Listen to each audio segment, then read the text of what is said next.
오늘 본문 말씀은 요한복음 12장 말씀입니다. 24절로 26절 그리고 42절에서 43절 본문 말씀을 봉독하겠습니다. 내가 진정으로 너희에게 말한다. 밀알 하나가 땅에 떨어져서 죽지 않으면 한 알 그대로 있고 죽으면 열매를 많이 맺는다. 자기의 목숨을 사랑하는 사람은 잃을 것이요. 이 세상에서 자기의 목숨을 미워하는 사람은 영생에 이르도록 그 목숨을 보존할 것이다. 나를 섬기려고 하는 사람은 누구든지 나를 따라오너라. 내가 있는 곳에는 나를 섬기는 사람도 나와 함께 있을 것이다. 누구든지 나를 섬기면 나의 아버지께서 그를 높여주실 것이다. 띄어서 42절.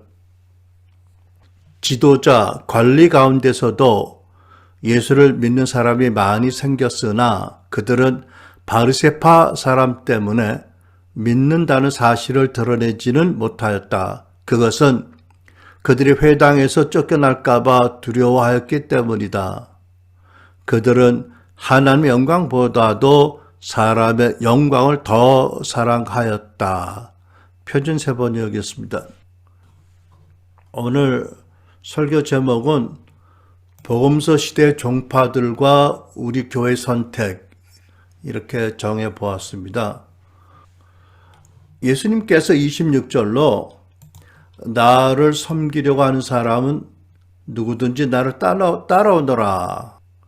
내가 있는 곳에는 나를 섬기는 사람도 나와 함께 있을 것이다 라고 말씀하셨습니다.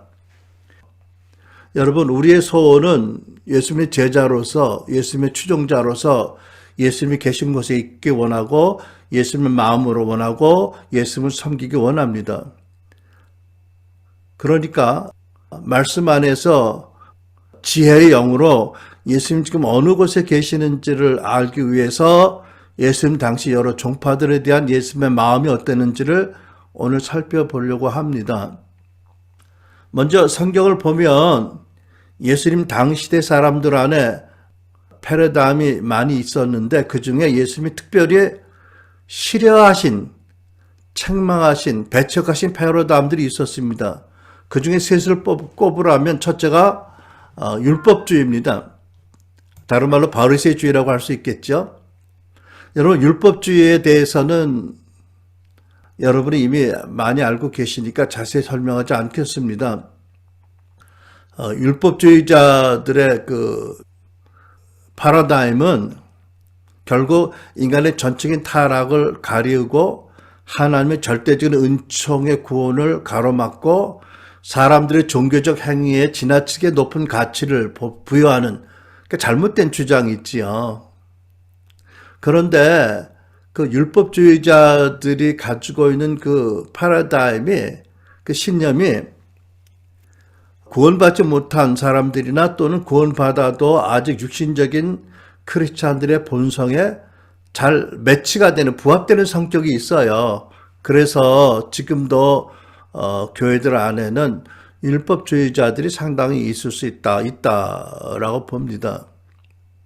오늘날 이스라엘 사람들 가운데는 바리새인들을 굉장히 존중하는 그런 문화가 있고 자기가 바리새임을 여전히 자랑하는 사람들이 있고 그들을 따르는 사람들이 많이 있다고 들었습니다. 그런데 우리가 복음서를 보면 예수님께서 바리새인들, 극단적인 율법주의자들이겠죠. 엄히 경고하고 또 준엄하게 책망하신 것을 봅니다. 두 번째가 유대 종족주의지요. 여러분, 유대 종족주의가 무엇인지 이해하시죠? 신명기 7장 6절로 9절을 보면 너는 여호와 나 하나님의 성민이라. 내 하나님 여호와께서 지상 만민 중에서 너를 자기 기업의 백성으로 택하셨나니 여호와께서 너희를 기뻐하시고 너희를 택하심은 너희가 다른 민족보다 수요가 많기 때문이 아니니라. 너희는 오히려 모든 민족 중에 가장 적으니라. 여호와께서 다만 너희를 사랑하심으로 말미암아 또는 너희 조상들에게 하신 맹세를 지키려 하심으로 말미암아 자기의 권능의 손으로 너희를 인도하여 내시되 너희를 그 종되었던 집에서 애굽 왕 바로의 손에서 속량하셨나니 그런즉 너희는 알라 오직 내 하나님 여호와는 하나님이여 신실하신 하나님이라. 근데 이런 이제 말씀을 잘못 받아들인 유대인들이 유대 종족주의를 주장하게 된 거지요. 근데 하나님께서 아브라함을 택하시고 이스라엘 민족을 만드시고 선택하신 이유가 뭐지요?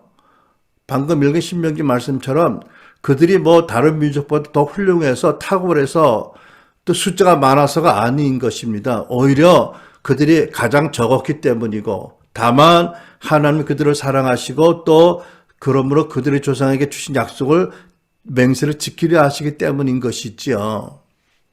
그러니까 이스라엘을 특별한 민족으로 스스로 높이고 상대적으로 다른 민족들을 심지어 개라고 부르는 유대적 종족주의는 죄악이고요. 교만이지요. 그래서 예수님께서 우정 말씀하실 때 이스라엘 온 지역에 기근이 들었을 때 하나님이 시돈의 과부와 나만 장군, 시리아 사람, 이방인을 축복하신 경우를 들어 설교하셨고 이게 어떤 사람들에게 큰 걸림이 되었던 거예요. 왜 그렇게 하셨을까요? 하나님께 유대 종족주의를 책망하신 거지요. 그러니까 여러분 하나님이 대한민국을 특별히 사랑하신다라고 주장하는 것도 유사 유대 종족주의가 아닌가 하는 의심이 내 안에 있어요. 뭐 가끔 내가 경험한 거지만 교회 집회를 초청받으러 가면 이렇게 소개하는 멘트들이 있어요. 아, 하나님께서 우리 교회를 특별히 사랑하셔서 이성대 목사를 보내셨다고. 아, 그 얘기 들으면 얼굴이 화끈거리는 거야. 뭐 하는 거야 지금. 아, 꼭 그래야 하나님의 사랑을 믿어진다고? 여러분, 하나님이 이스라엘을 사랑하셨고 그들을 택하셨어요. 물론. 그러나 그들만 사랑하신 건 아니잖아. 그죠? 자기들만 사랑했다고 높이는 거는 잘못이라는 말이죠. 하나님을 오히려 잘못 전하는 거잖아요. 여러분, 이사야서 19장에 보면 24절 25절 그날에 이스라엘이 애굽과 아수르로 더불어 셋이 세계 중에 복이 되리니 이는 만군의 여호와께서 복을 주어 가라사대 나의 백성 애굽이여 나의 손으로 지은 아수르여 나의 사람 이스라엘이여 복이 있을지어다 하실 것임이라. 여러분 애굽을 향해서 뭐라고 그러세요? 나의 백성이고 아수르를 나의 손으로 지었다고 하시잖아요. 그죠? 그리고 이스라엘은 나의 산업이라고 하시고 이 셋을 다 축복하셨어요. 아, 그러면 하나님이 마음을 넓히셔서 이스라엘만 사랑한 게 아니라 아수르도 애굽 세 민족을 사랑하셨나? 아, 아니잖아요. 하나님께서 온 열방을 사랑하시는데 특별히 유대 사람들을 들어서 그 계시의 축복의 통로로 부르신 거잖아요. 이걸 사명으로 알고 하나님을 경외해야지. 하나님의 이러한 그 만민 구원과 만민의 사랑에 대해서 왜곡된 거는 이거는 책망받을 일이에요. 왜 예수님의 제자들 중에 이런 사람들이 있었잖아. 애들은 가라, 애들은. 이래가지고 예수님 얼마나 화를 내셨어요. 예수님은 애들도 당신에게 가까이 오기 원하시고 애기들을 안아서 축복하시는 분인데 애들은 가라 뱀장수같이 제자들이 그래가지고 크게 책망받았잖아. 왜? 예수님을 잘못 리프레젠트, 잘못 전달한 거잖아요. 그죠? 뭐 같은 맥락에서 보면 친일은 악이고 반일은 선이고 이웃나라 중에 유독 일본만 악의 종족으로 인식하는 반일 종족주의. 예수님이 어떻게 보실까요?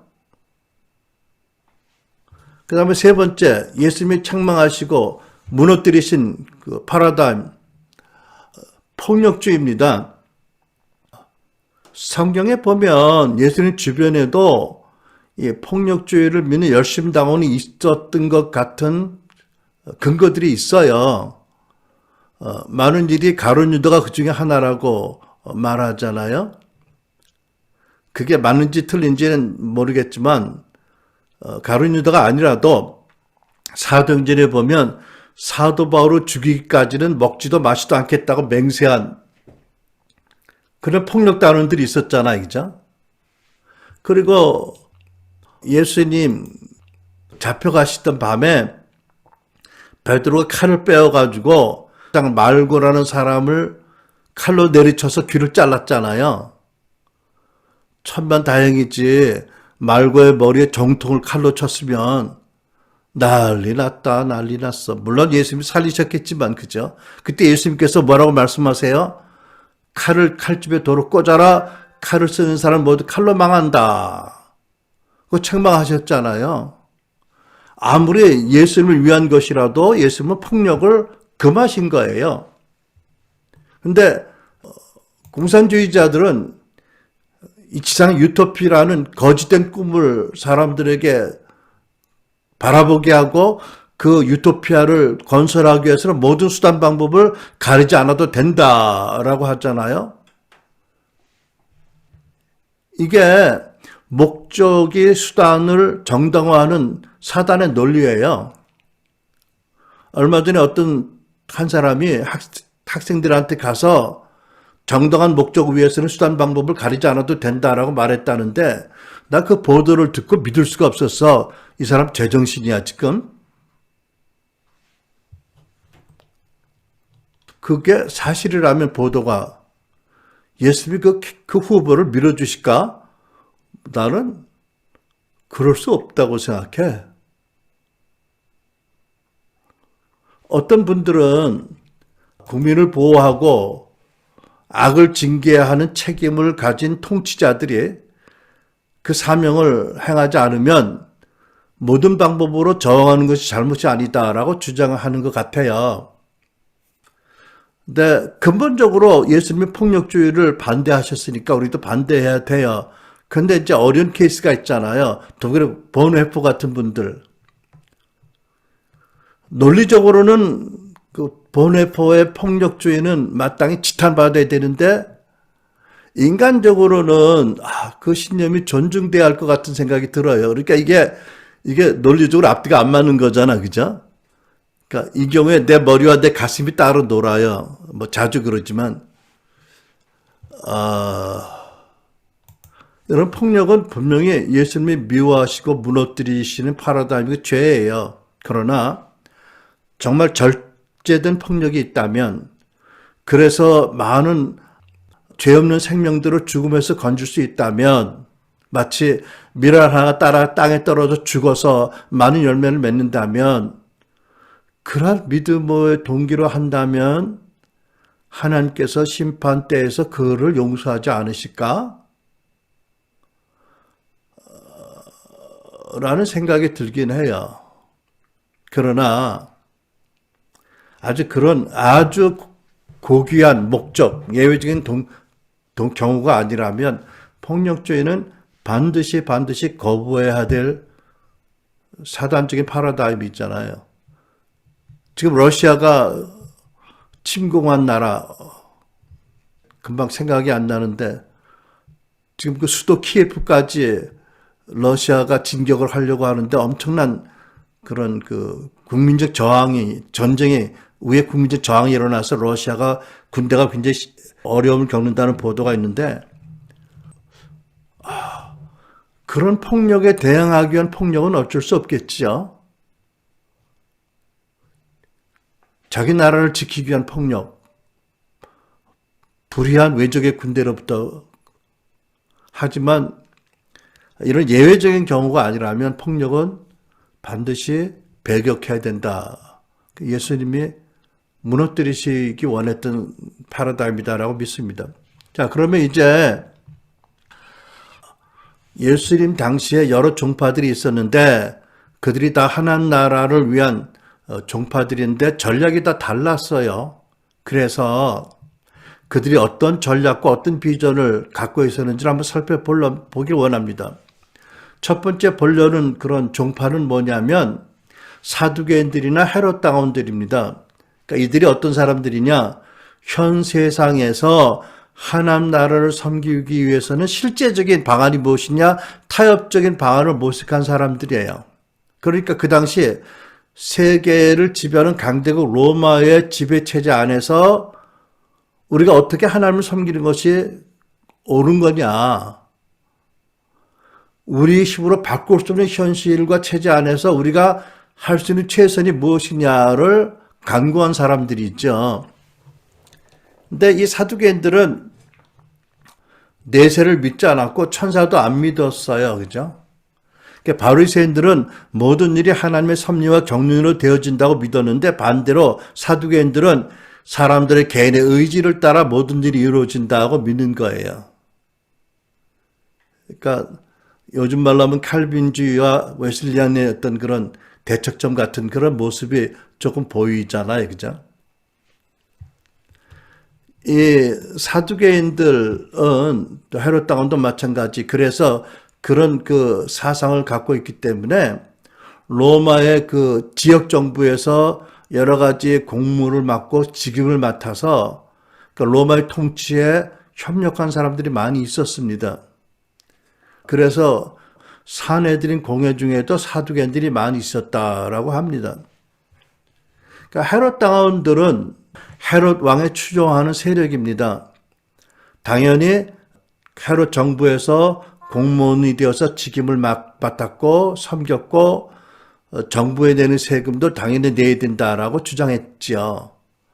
그런데 성경을 보면 예수님이 어느 때 그 세금 내는 일에 대한 질문을 받으시고 우리가 보기에 사두개인의 주장과 비슷한 대답을 주신 적이 있었어요. 그렇다고 예수님께서 사두개인을 지지하셨고 그들과 함께 계셨나? 그건 아니었어요. 그죠?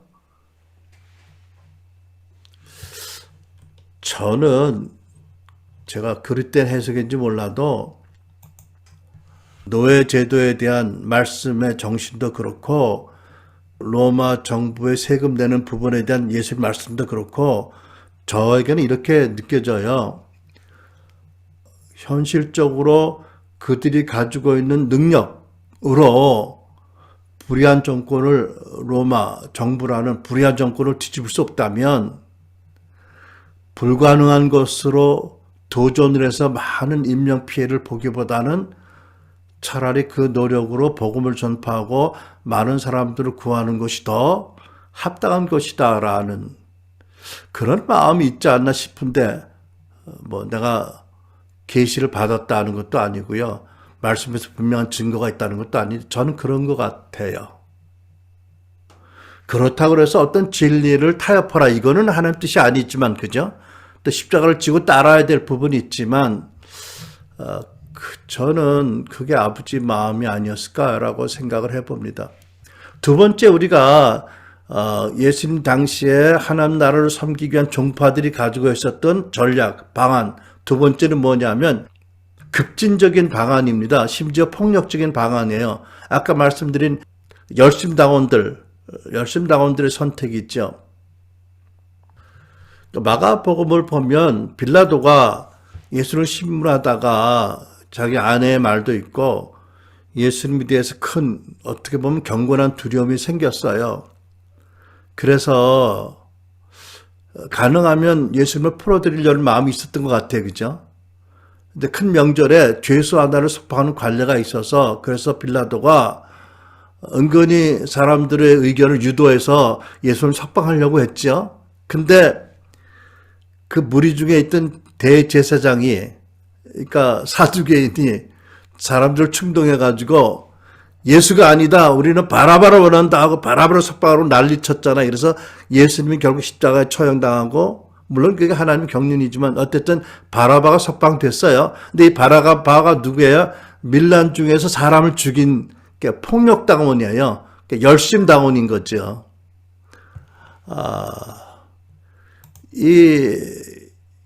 이 급진적인 열심당원들은 그 당시 어떻게 믿었냐면 이스라엘은 오직 다윗의 자손 중에 기름 부음 받은 자가 다스려야 된다고 믿었어요. 그게 하나님 뜻이다. 그러니까 당연히 로마 총독이 아니고, 그렇죠? 로마 정부가 아닌 거예요. 그러니까 불의한 체제에는 폭력으로 항쟁해서 맞서야 된다.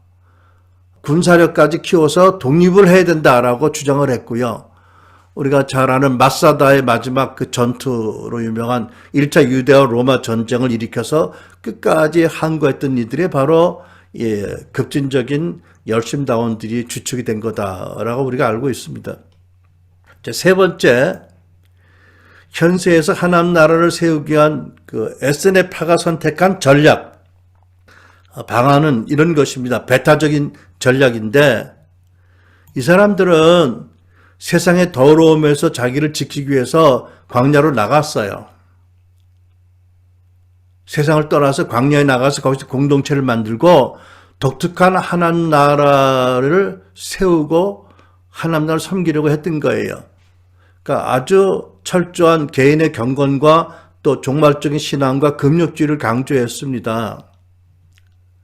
근데 1947년에 한 베두인 목동이 그 사해 주변의 동굴에 잃어버린 그 양을 찾다가 동굴 안에 돌을 던져가지고 우연히 발견된 그 사해 사본이 있잖아요. 이게 바로 에스더네 일파가 감춘 성경의 사본인 거지요. 11개 동굴에서 모두 100여 개 이상의 문서와 문서 파편들이 발견되었던 거예요. 이들이 그렇게 광야에 나가서 사람들과 고립된 상태에서 자기들만의 공동체를 세우고 말씀을 읽고 기도하고 하나님 나라를 거룩한 독특한 상태로 세우려고 했던 거지요. 네 번째, 현세에서 하나님 나라를 세우기 위한 이상주의적인 방도를 택한 바리새인들이 있어요. 이거는 바리새인들의 선택이고 전략이에요. 아주 이상주의적인 거예요. 그러다 보니까는 비현실적일 수도 있다는 느낌을 강하게 받게 하는 것입니다.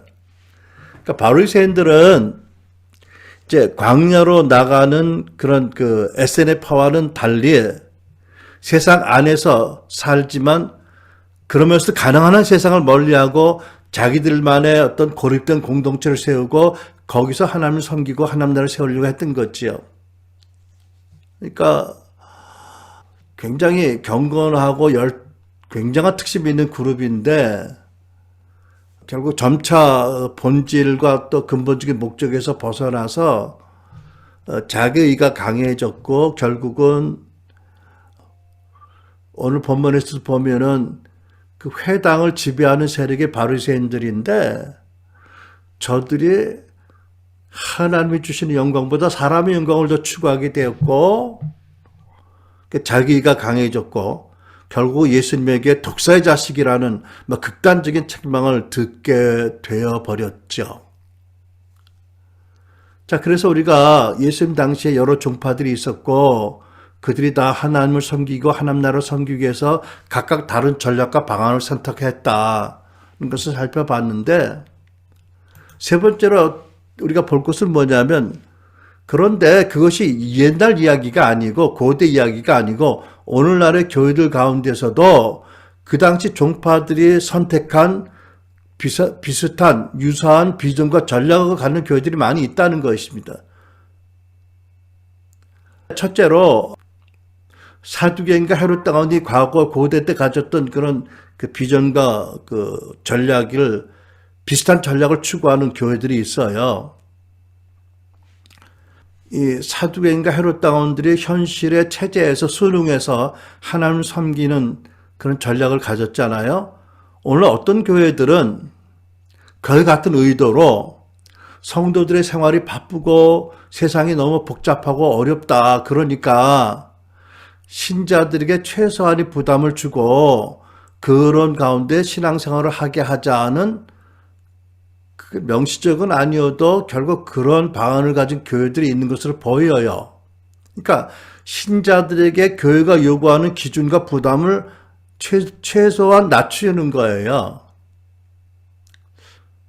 교회에 모이는 횟수를 최대한으로 줄이고 특별한 헌신을 요구하지 않습니다. 한국에도 뭐 이런 교회가 있을 것 같은데 제가 전에 캐나다에 살 때 적지 않은 교회가 이렇게 하는 걸 봤어요. 그러니까 그 교회들은 주일 예배 외에는 다른 주중에 모임이 없고 뭐 구역 예배는 있어요. 뭐 수요 예배, 새벽 기도 물론 없고 금요 기도회가 없더라고요. 주중에 구역 모임으로 각 가정에서 그룹으로 모이게 하고, 그런데 이분들은 또 뭐를 잘하냐면 성도들의 큐티 훈련을 잘 시켰어요. 그래서 성도들이 매일 집에서 큐티를 하고 말씀을 이렇게 묵상하게 하고, 또 개인적으로 예배하고 기도하는 훈련을 하고 경건 생활을 개인적으로 가정에서 잘하도록 이렇게 노력을 하더라고요. 근데 이런 교회들이요, 여름 휴가 동안에, 그건 여름 방학이 길잖아요, 석 달. 여름 방학 동안에 교회가 없어. 주일날도 안 모여. 문 닫아, 석 달 동안. 왜? 대부분의 교인들이 다 휴가지로 떠나. 그러니까 본교회 문 닫고 아예 그냥 휴가지에 있는 교회 예배 참석하는 것을 권장하는 거예요. 근데 여러분, 전에 나와 함께 있던 분들 눈치챘는지 모르겠는데 제가 한동안 우리 순환교회가 인터넷 교회가 되고 나서 야, 이러다 우리 교회가 이런 교회 되는 거 아니야 라고 염려를 많이 했어요. 근데 감사하게도 지금은 그렇지 않아요. 감사하게도 지금은 여러분들이 또 모두가 교회에 대한 공격적인 그런 사명을 잘 인식하고 어찌하든지 제한된 여건 내에서 최선을 다하자라는 마음이 있어서 있는 줄로 믿고 감사한데, 아무튼 여러분, 오늘날에도 사두개인들 같이 그 현실의 여건에 순응해서 하나님을 섬기는 방안을 모색하는 교회들이 있다. 두 번째, 오늘날 현실 속에서 하나님 나라를 섬기기 위해서 급진적인 전략을 선택하는 교회들이 있어요. 그러니까 예수님 당시 열심당원들이 가졌던 그런 전략과 맥을 같이 하는 교회들이 있는 거지요. 물론 열심당원들은 물리적으로 폭력적으로 군사적인 방도를 막론하고 악한 정부를 몰아내려고 했지요. 근데 아까도 말씀드렸지만 이 전략이 얼마나 하나님 보시기에 또 실제적으로 효과적이었던가 생각해 보면 좀 아픔이 있어요. 그죠? 이런 열심당원들이 일으킨 전쟁 때문에 얼마나 많은 아이들이 복음도 듣지 못하고 죽었고, 얼마나 많은 노인들이, 부녀자들이 죽고, 얼마나 많은 생명이 살상되고, 얼마나 많은 게 파괴되었나. 본인들은 하나님의 신념이라고, 하나님 뜻이라고 믿고 신념을 가지고 자기들의 생명을 던졌지만 과연 그것이 좋은 선택이었을까? 특별히 베드로의 폭력을 책망하신 예수님이 그런 운동을 지지하셨을까? 함께 하셨을까? 글쎄요, 어려운 길을 가기에 뜨거운 긍휼로 그들을 품고 함께 하셨는지 몰라도 기쁨으로 하시지 않았다라고 난 믿어요. 많이 아파하시지 않았을까라고 생각을 해봅니다. 자, 그래서 제가 설교 준비하면서 그런 그 열심당원들의 그 운동에 예수님이 계셨을까 생각하는데 문득 이런 예화가 생각이 났어요. 여러분, 아브라함 링컨이 아주 믿음이 독실한 크리스찬이었잖아요.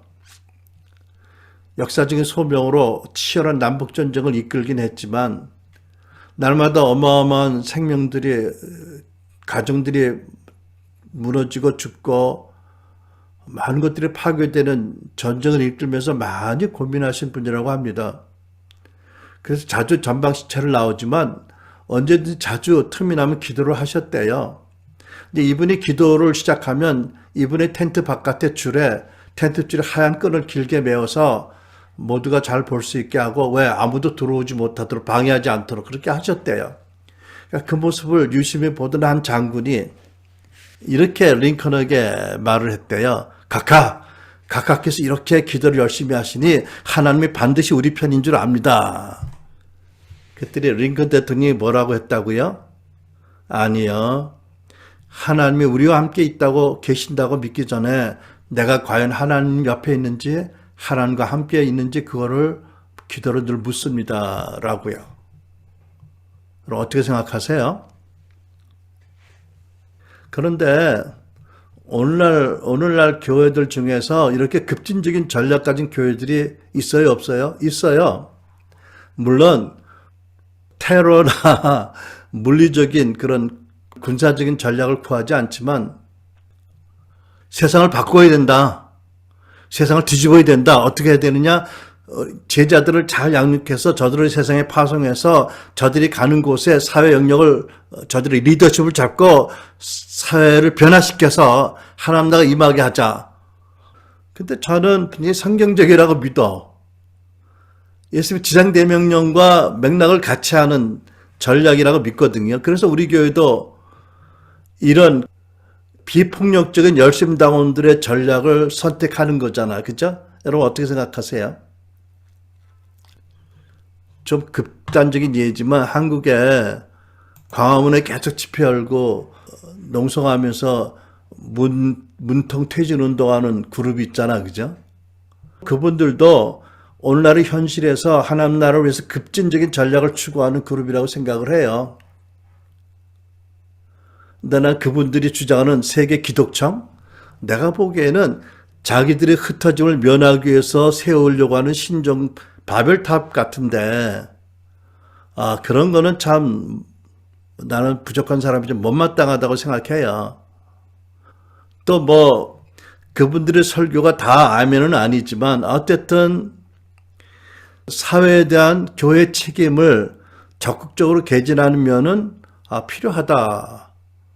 특별히 이 시대에 그렇다고 저는 생각해요. 그러니까 뭐 그런 분들도 제가 내 마음으로 지지하지만 특별히 에스더 기도운동 같은 분들은 정말 현실 안에서 굉장히 적극적으로 하나님 뜻이 이루어져 노력하는데 마땅히 그분들을 지지하고 존경해야 된다라고 저는 개인적으로 생각을 합니다. 세 번째로 현실 안에서 하나님 나라를 위한 배타적인 전략을 택하는 교회들이나 운동들이 있어요. 그러니까 예수님 당시에는 SNF파들이 택한 전략이 있잖아요. 그들은 세상으로부터 자기를 거룩하게 지키기 위해서 세상을 따라 광야로 나갔어요. 광야에 있는 공동체 생활하면서 하나님 나라를 새롭고 거룩한 형태로 세우려고 했는데 오늘날에는 보면 기도운동하는 그런 그룹들이 그와 비슷한 정신을 전략을 가지고 있다고 보여지고요. 또 과거에 보면 중세 시돈 운동이 그렇잖아요. 그죠? 거의 같은 전략과 정신을 가진 운동이었다고 믿습니다. 뿐만 아니라 오늘날 사실은 대다수 교회가 우리 교회도 하고 강조하고 있는 성경 공부 모임도 어떻게 보면 어떤 면에서는 동일한 정신과 전략이에요. 이렇잖아. 교회에서 모여서 성경을 배워. 우리들만의 용어가 있잖아. 그치? 세상 사람들 잘 이해 못한 용어를 쓰고 성경을 배워 열심히. 근데 성경을 말씀을 배우는데 거룩한 말씀을 배우는데 세상에 나가서 살아가는데 필요한 지식과 지혜는 거의 안 가르쳐. 그냥 우리끼리 나라를 세우는 거야. 그죠? 나쁜 건 아닌데 얼마나 효과적인가에 대한 의문이 있고 또는 좀 더 잘했으면 좋겠다는 그런 생각이 드는 거예요. 근데 이제 경계할 게 뭐냐면 이런 교회들이 성도들로 하여금 세상 일에 참여하는 것을 만류해요. 제한해요. 그러니까 종교와 정치 분리 이런 걸 자꾸 강조하잖아요. 그죠? 근데 왕같은 제사장들이고 정말 이 땅에 하나님 나라를 임하게 한다면 종교와 정치를 분리해야 된다는 주장이 성경적인 거예요? 아니에요. 그거는 미국에 이민 온 크리스찬들이 유럽 대륙에서 타락한 캐톨릭과 타락한 왕들의 결탁 이런 걸 보고 거기에 혐오를 가져서 미국의 새로운 정치 체계를 세우고 새로운 그런 교회를 세울 때 저들이 반동적으로 세운 전략이지 그게 성경적인 거 아니잖아. 그렇죠? 하나님 세상에 나가서 소금과 빛이 되라고 하셨고 세상을 열방을 내 제자로 만들려고 하셨으면 그만한 적극적이고 또 세상을 향해 나가는 그런 세상을 바꾸겠다는 그런 열의와 전략이 있어야 되잖아. 근데 그렇지 않고 가능한 한 세상과 분리해서 교회는 거룩고 세상은 더럽고 악하고, 그러니까 혹시 세상에 나갈 일이 있어도 빨리 용부를 마치고 돌아오라, 이런 정신이잖아. 그죠? 왜? 세상에 덜 노출되기 위해서. 우리 같으면 오히려 세상에 나가서 오히려 세상을 변화시켜라, 세상에 영향을 끼치라라고 지금 주장하는데, 이런 교회들은 반대예요. 굉장히 수비적이고요. 굉장히 참 수동적인 거지요. 그리고 이런 전략을 선택하는 교회들이 그렇게 가르치지 않는데, 그 교인들에게서 나타나는 특징이 있는 게 뭐냐면 세상을 멸시해요. 하나님은 세상을 사랑해서 독생자도 주셨는데, 그리고 불신자들을 죄인이라고 생각하고 멀리 하려고 그래. 우리는 불신자 찾아가서 복음을 전해야 되는데.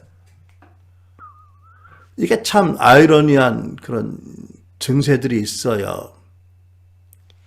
네 번째, 오늘날의 현실 세계 안에서 하나님 나라를 세우기 위한 이상주의적인 전략을 가진 그룹이 있어요. 예수님 시대에 말하자면 바리새인들의 선택과 같은 거예요. 여러분, 바리새인들은, SNF파들은 광야로 나가서 거기에서 구분된 하나님 나라를 세우려고 했잖아요. 바리새인들은 반대로 광야에 안 나가. 세상 속에 있지만 그런데도 세상 속에서 따로 자기들의 공동체를 세우고 세상의 오염과 영향력을 그들 안에서 피하려고 했던 그룹인 거예요. 그러니까 이제 이런 그 정신과 또 아까 말한 그런 그 배타적인 정신이 어울려서 결국은 세상을 혐오하는 마음들을 갖게 되고요. 또 어떻게든지 세상에 타협하지 않도록, 그래서 어떻게 보면 구약의 다니엘이라든지 요셉이 이방신을 섬기는 왕 아래 총독이면서도 하나님을 섬기고 하나님 나라를 섬겨서 많은 사람들을 구원했는데, 그러한 도전을 거의 못 갖게 하는 그런 잘못된 폐해가 있을 수 있죠.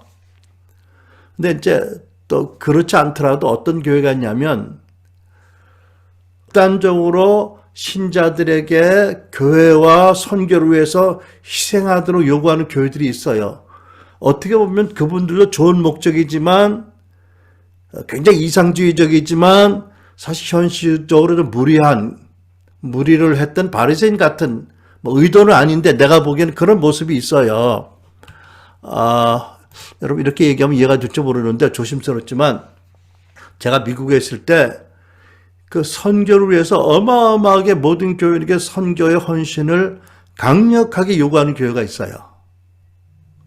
그러니까 이 교회는 그 목사님들에게 사례비를 아주 적게 줘. 왜? 그걸 아껴서 선교에 내보내야 되니까. 근데 아이들이 다 장성한 목사님이라든지 아주 어리면 모르겠는데, 이제 아이들이 공부를 하는 시기에 들어가고 이러면 정말 어렵지 않아, 그죠? 그러니까 참 어떻게 보면 내가 신발 벗고 못 따라갈 그런 열정이 있고 그런 헌신적인 교회인데, 또 거기에 정말 하나님 역사도 많이 있고요, 은혜도 많이 있어요. 그런데 좀 내가 보기에는 장기적으로 보면 좀 마음이 아프다, 이런.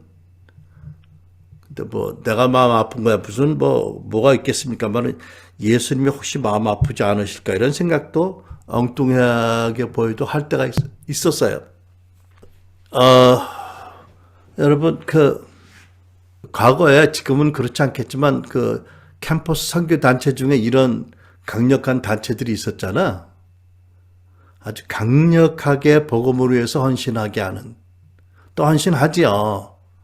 근데 제가 보기에는 극단적일 만큼 희생과 복종을 요구해요. 그러니까 결혼도 본인이 택하는 게 아니라 단체 지도자가 정해주는 대로 결혼해. 아무개 형제, 너는 아무개 자매 결혼해. 그러면 결혼해야 한대.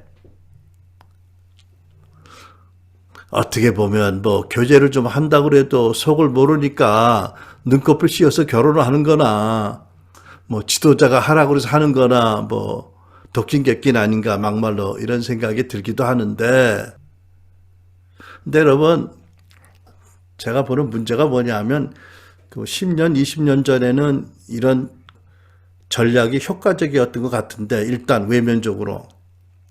이제 시대가 바뀌고 시대 정신이 바뀌고 이제 대학 캠퍼스 새로운 시대, 새로운 세대가 들어오면서 더 이상 이전같이 강력하지 않은 거예요. 히스토리가 됐단 말이죠. 왜 그럴까?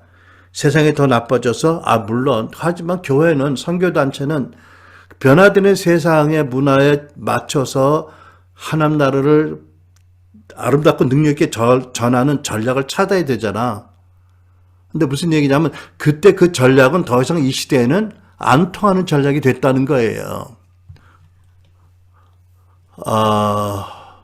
또 다른 이유가 있다면 장기적으로 지나치게 강력한 희생을 요구하는 헌신을 받으면 본의 아니게 제자들의 마음이 지치게 되거나 본의 아니게 예수님의 마음과 성령의 인도하심에서 멀어져서 그런 게 아닌가라는 생각도 해보게 되었습니다. 여러분, 예수님이 나를 섬기려면 나 있는 곳에 있어라고 하셨는데 예수님이 이런 극단적으로 요구하는 그런 위대한 선교를 위해서 복음을 위해서 이런 교회 선교단체와 함께 계실까요? 물론 함께 계시지요. 물론 함께 계시죠. 그러나 질문이 그들을 보는 예수님의 마음이 기쁘실까? 어떠실까라는 거예요. 예수님의 마음에서 멀어진다면 무슨 소용이 있나? 무슨 가치가 있겠나? 이런 생각도 해보는 거지요. 자, 이건 이제 저의 관찰이고요. 사실은 결론을 위한 그 과정이었습니다. 우리 교회 선택입니다.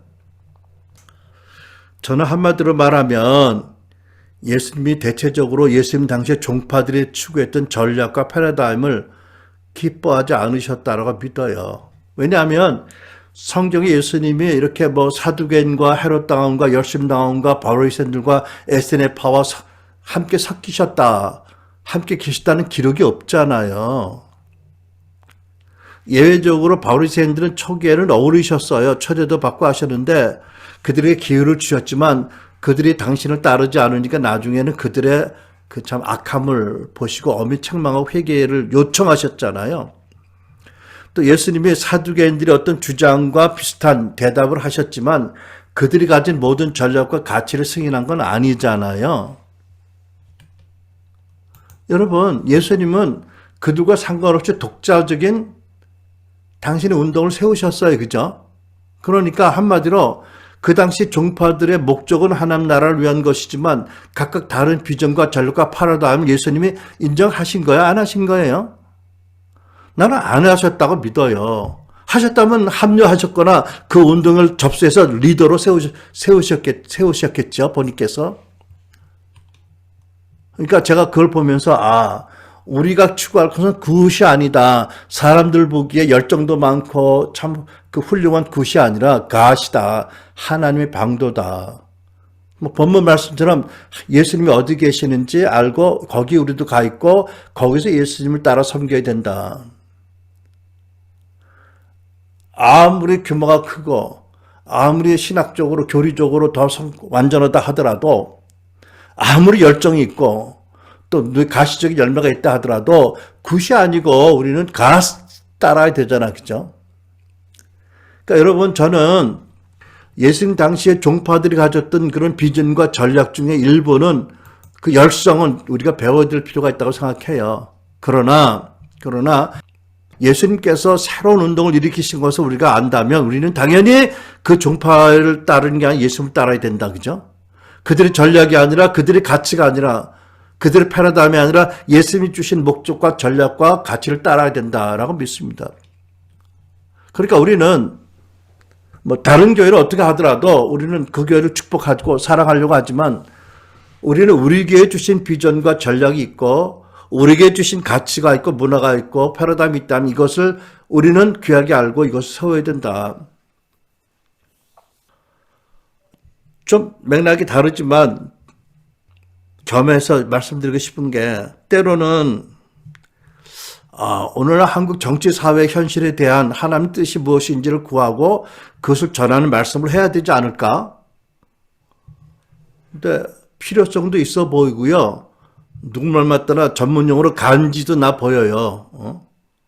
근데 몇 가지 이유로 주저하고 있어요. 첫째는 혹시 나 자신에게라도 설교의 구색을 갖추는 의미로는 하고 싶지 않은 거예요. 또 설교를 하면 하나님 말씀 믿음을 전하면 듣는 여러분과 저 자신이 말씀을 따라 행해야 되는데 우리 교회 현실을 보면 한국 정치 현실에 구체적으로 참여할 수 있는 여유가 없어요. 누구나. 혹시 그래서 말씀이 부담으로만 남고 축복이 안 되는 게 아닌가라는 두려움도 있고요. 왜냐하면 우리 교회가 너무 적어서 그래요. 사실은. 교회가 크고 숫자가 많으면 전체 교회 한 3,000명 중에 한 300명이라도 교회를 대표해서 그렇게 현실 정치에 참여를 하면 목소리를 높이면 좋겠는데 그건 좋지요. 근데 그렇지 않으니까 좀 주저하게 되고요.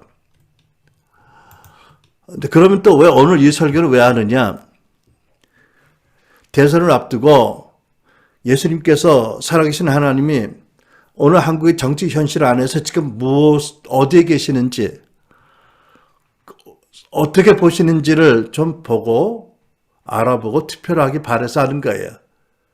그가 믿음으로 순종하는 하나의 차원이니까, 그죠? 근데 중요한 것은 뭐냐 하면, 우리가 가지고 있는 한전된 능력과 또 자원을 가지고 집중해야 될 사명이 있기 때문이죠. 그러니까 일례를 들어서 요즘 많이 말해지는 멋지게 보이는 이스라엘 사역에 대해서 나는 관심이 없어요. 어떤 사람은 이스라엘에 대한 계시를 달라고 기도해야 된다. 계시를 받아야 된다 그러는데 뭐 어쨌든 저쨌든 나는 그 계시를 지금 구할 마음이 없어요. 왜? 내가 우리 교회에 이스라엘 사역을 풀고 이스라엘에 대한 계시를 풀 만한 여건이 아니라고 생각해요. 왜? 우리는 더 중요한 게 있어. 우리 가장 중요한 이것을 위해서 마치 엘리사가 엘리야를 끝까지 바라보면 갑절의 영감을 받는다고 하셨는데 아무리 휘황찬란한 불병거와 불말이 나타나도 나는 그거 안 보기로 한 거예요. 나는 엘리야만 바라볼 거예요. 왜? 그게 전력을 해도 너무나 벅찬 과제니까요. 그게 뭔지 아시잖아요. 그죠? 우리는 복음, 특별히 사도적 복음과 또 중생의 복음과 성화의 복음을 함께 아울러 전하고 또 복음을 또 연구하고 전하고 또 우리는 말씀 사역으로 성도를 온전하게 하고 또 치유 사역으로 성도들 내적으로 온전하게 하고 또 오중 사역으로 성도들을 온전하게 훈련시켜서 이 훈련받은 성도들이 가정에서 일터에 나가서 각각의 영역에서 폭력적이 아니라 급진적인 전략을 가지고 거기에 하나님 나라 임하게 하는 게 우리의 부르심이다. 이것으로 해서 우리가 힘을 다하고 집중을 다해야 된다라고 믿기 때문에 그런 거지요. 여러분, 나는 최산도 순환을 교회에 관한 예수님이 그 자리에 계신다고 믿고 나와 여러분이 예수님이 계신 것, 예수님 우리에게 주신 것들을 귀하게 알고 다른 것을 부러워할 게 아니라 일단은 겸허하게 거기서 집중하는 그런 시즌을 우리가 맞고 있다라고 믿습니다. 여러분 모두가 다 우리 한 사람 한 사람이 더 날마다 더 성숙해지고 온전해지고 말씀으로 치유사역으로 오중사역으로 그래서 우리가 예수님의 제자로 더 성숙해지고 예수님이 계신 곳에 가고 예수님 하신 일을 섬기고 예수님 기쁘시게 하는 저와 여러분 되기를 원합니다. 물론 여러분 예수님 하나님 나라는 크고 방대하고 많은 일을 예수님 하고 계시고 예수님은 동시에 여러 곳에 많은 곳에 계세요. 그러나 우리 하나님, 우리 예수님이 우리 교회에 계시하신 당신이 계신 곳, 당신의 부르심에 대해서 집중하고 합심하고 정진하는 것이 우리의 마땅한 전략이고 태도라고 믿어서 오늘 이렇게 말씀을 나눴습니다. 기도하겠습니다.